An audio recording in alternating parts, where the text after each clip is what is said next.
मध्य प्रदेश में मोदी सरकार के 11 सालों का सफर पूरा होने के उपलक्ष्य में संकल्प से सिद्धि अभियान शुरू किया गया है, जिसमें सरकार की उपलब्धियों को जनता के सामने रखा जाएगा।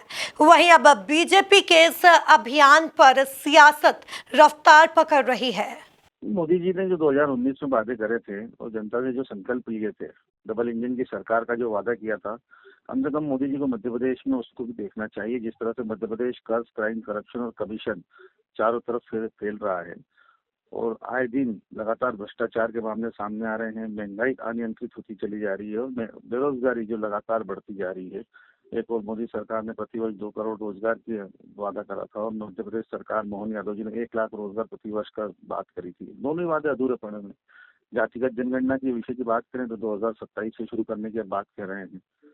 ओबीसी आरक्षण 27% नहीं दे पा रहे हैं, 87-13 का फॉर्मूला निरस्त नहीं कर पा रहे हैं। ये तमाम विषय हैं जो मध्य प्रदेश के अंदर इस समय प्रमुखता से उठ रहे हैं और ज्वलनशील विषयों में सामने भी आ रहे हैं और जनता के अंदर इसको लेकर आक्रोश भी है। मैं समझता हूँ मोदी जी को जनभावनाओं का भी कदर करना चाहिए।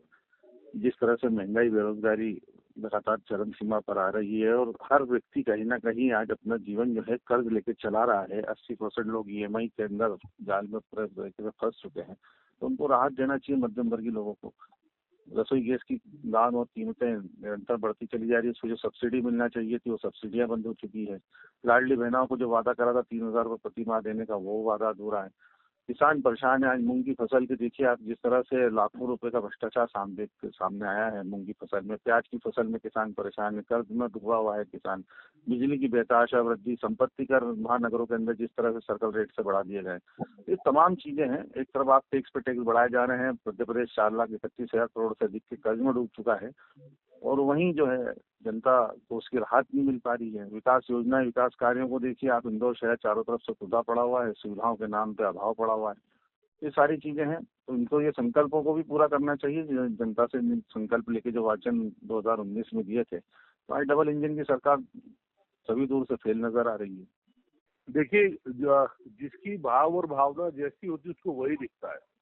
कांग्रेस पार्टी की मूलभूत असफलता हताशा, निराशा, भ्रष्टाचार की है और मैं उसमें उनकी परिस्थिति को ज्यादा जिम्मेदार मानता हूँ। नेता नितिन यह तो साथ साथ है ही, इसलिए वो बातचीत करते हैं फेलियर की।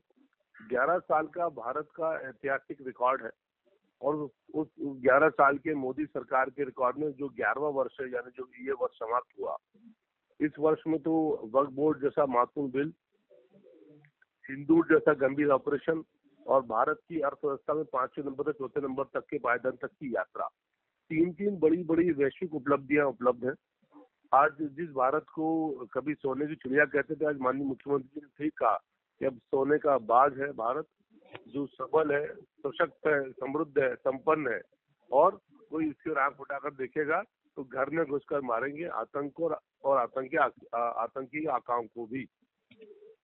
इस भाव के साथ काम कर रहा है और इसके साथ साथ सबसे बड़ी विशेषता लोकतंत्र में पक्ष विपक्ष के अलावा जनता जनार्दन होती है और जनता जनार्दन का प्रेम, स्नेह और समर्थन सतत रूप से भारतीय जनता पार्टी के साथ है। तो मुझे लगता है कि शायद ऐसे किसी विषय पर जो भारत के हित की, भारत के विकास की, भारत और भारतीयता के लाभ की हो, उस पर कांग्रेस को पेट में दर्द होता है और क्योंकि उनकी राजनीति खानी होती है।